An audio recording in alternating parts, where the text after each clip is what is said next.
संत कुमार यहाँ से चले तो उनका हृदय आकाश में था। इतनी जल्दी देवी से उन्हें वरदान मिलेगा इसकी उन्होंने आशा न की थी। कुछ तकदीर ने ही जोर मारा, नहीं तो जो युवती अच्छे अच्छों को उंगलियों पर नचाती है उन पर क्यों इतनी भक्ति करती। अब उन्हें विलंब न करना चाहिए, कौन जाने कब तिब्बी विरुद्ध हो जाए, और यह 2 ही 4 मुलाकातों में होने वाला है। तिब्बी ने उन्हें कार्य क्षेत्र में आगे बढ़ने की प्रेरणा करेगी और वह पीछे हटेंगे, वही मतभेद हो जाएगा। यहाँ से वह सीधे मिस्टर सिन्हा के घर पहुँचे। शाम हो गई थी, कोहरा पड़ना शुरू हो गया था। मिस्टर सिन्हा सजे सजाए कहीं जाने को तैयार खड़े थे। उन्हें देखते ही पूछा, किधर से? वहीं से, आज तो रंग जम गया। सच? हाँ जी, उस पर तो जैसे मैंने जादू की लकड़ी फेर दी हो। फिर क्या बाजी मार ली है? अपने फादर से आज ही जिक्र छेड़ो। आपको भी मेरे साथ चलना पड़ेगा। हाँ हाँ, मैं तो चलूँगा ही, मगर तुम बड़े खुशनसीब निकले। यह मिस कामत को मुझसे सचमुच आशिकी कराना चाहती है। मैं तो स्वांग रचता हूँ और वह समझती है मैं उसका सच्चा प्रेमी हूँ। जरा आजकल उसे देखो, मारे क्रूर के जमीन पर पाँव ही नहीं रखती। मगर एक बात है, औरत समझदार है, उसे बराबर यह चिंता रहती है मैं उसके साथ हाथ से निकल न जाऊं, इसलिए मेरी बड़ी खातिरदारी करती है और बनाम सिंगार से कुदरत की कमी जितनी पूरी हो सकती है उतनी करती है। और अगर कोई इच्छा रकम मिल जाए तो शादी कर लेने में क्या हर्ज है। संत कुमार को आश्चर्य हुआ, तुम तो उसकी सूरत से बेजार थे। हाँ, अभी हूँ, लेकिन रुपए की शर्त जो है। डॉक्टर साहब, 20-25 हज़ार मेरी नज़र कर दे, शादी कर लूँ। शादी कर लेने में उसके हाथ में बिका तो नहीं जाता ना। दूसरे दिन दोनों मित्रों ने देव कुमार के सामने सारे मंसूबे रख दिए। देव कुमार को एक क्षण तक तो अपने कानों पर विश्वास न हुआ। उन्होंने स्वच्छंद, निर्भीक, निष्कपट जिंदगी व्यतीत की थी। कलाकारों में एक तरह का जो आत्माभिमान होता है, उसने सदैव उनको ढाढ़स दिया। उन्होंने तकलीफ़ें उठाई थी, फाके भी किए थे, अपमान सहे थे, लेकिन अभी अपनी आत्मा को कलुषित न किया था। जिंदगी में कभी अदालत के द्वार तक ही नहीं गए।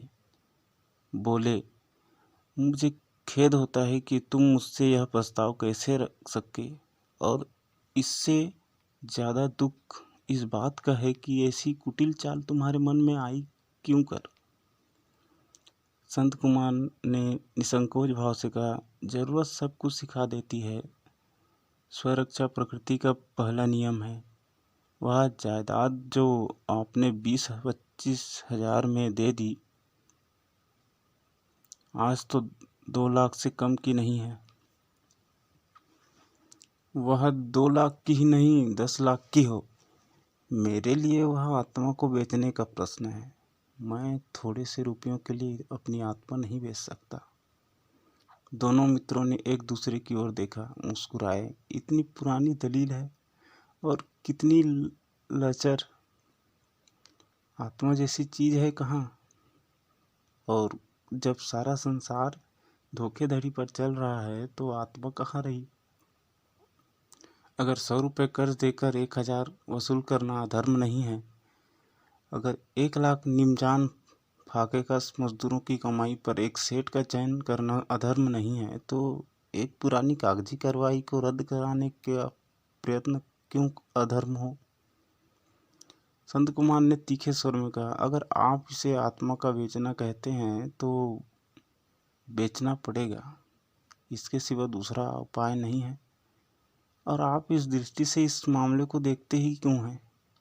अधर्म वह है जिससे समाज का हित हो। अधर्म वह है जिसे समाज का हित हो। इससे समाज का कौन सा हित हो जाएगा, यह आप बता सकते हैं। देव कुमार ने सतर्क होकर कहा, समाज अपनी मर्यादाओं पर टिका हुआ है, उन मर्यादाओं को तोड़ दो, समाज का अंत हो जाएगा। दोनों तरफ से शास्त्रार्थ होने लगे। देवकुमार मर्यादाओं और सिद्धांतों और धर्म की बातें आड़ ले रहे थे, पर इन दोनों नौजवानों की दलीलों के सामने उनकी एक न चलती थी। वह अपनी सफ़ेद दाढ़ी पर हाथ फेर कर और खलवाड़ सिर खुजाता कर जो प्रमाण देते थे, उनको यह दोनों युवक चुटकी बजाते धुन डालते थे, धुनक कर उड़ा देते थे। सिन्हा ने निर्दयता के साथ कहा, बाबूजी, आप न जाने किस जमाने की बात कर रहे हैं। कानून से हम जितनी फ़ायदा उठा सकें हमें उठाना चाहिए। उन दफों का मंशा ही यह है कि उनसे फ़ायदा उठाया जाए। अभी आपने देखा, जमींदारों की जान महाजनों ने बचाने के लिए सरकार के कानून बना दिया है, और इतनी मिल्कियतें जमींदारों को वापस मिल गई। क्या आप इसे अधर्म कहेंगे? व्यवहारिकता का अर्थ यही है कि हम इन कानूनी साधनों से अपना काम निकालें। मुझे कुछ लेना देना नहीं है, ना मेरा कोई स्वार्थ है। संत कुमार मेरे मित्र हैं, इसी वास्ते मैं आपसे यह निवेदन कर रहा हूँ, मानो या न मानो, आपको अख्तियार है। देव कुमार ने लाचार होकर कहा, तो आखिर तुम लोग मुझसे क्या करने को कहते हो? कुछ नहीं, केवल इतनी ही कि हम जो कुछ करें आप उसके विरुद्ध कोई कार्रवाई ना करें। मैं सत्य की हत्या होते नहीं देख सकता। संत कुमार ने आंखें निकालकर उत्तेजित स्वर में कहा, तो फिर आपको मेरी हत्या देखनी पड़ेगी। सिन्हा ने संत कुमार को डांटा, क्या फजूल की बातें करते हो संत कुमार? बापूजी की 2-4 दिन सोचने का मौका तो दो। तुम अभी भी बच्चे के बाप नहीं हो। तुम क्या जानो बाप को बेटा कितना प्यारा होता है। वह अभी कितना ही विरोध करे, लेकिन जब नालिश दायर हो जाएगी तो देखना क्या करते हैं। हमारा दावा यही होगा कि जिस वक्त आपने यह बेनाम लिखा, आपके होश हवास ठीक न थे, और अब भी उसको कभी कभी जुनून का दौरा पड़ता हो जाता है। हिंदुस्तान जैसे गर्म मुल्क में यह मरहज बहुतों को होता है, और आपको भी हो गया तो कोई आश्चर्य नहीं। इस मिसबिल सर्जन से इसकी तस्दीक करा देंगे।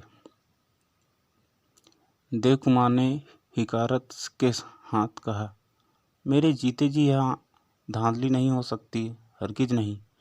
मैंने जो कुछ किया सोच समझ कर किया और परिस्थितियों के दबाव से किया। मुझे इसका बिल्कुल अफसोस नहीं है। अगर तुमने इस तरह का कोई दावा किया तो उसका सबसे बड़ा विरोधी मेरी ओर से होगा, मैं कह देता हूँ। और वह आवेश में आकर कमरे में टहलने लगे।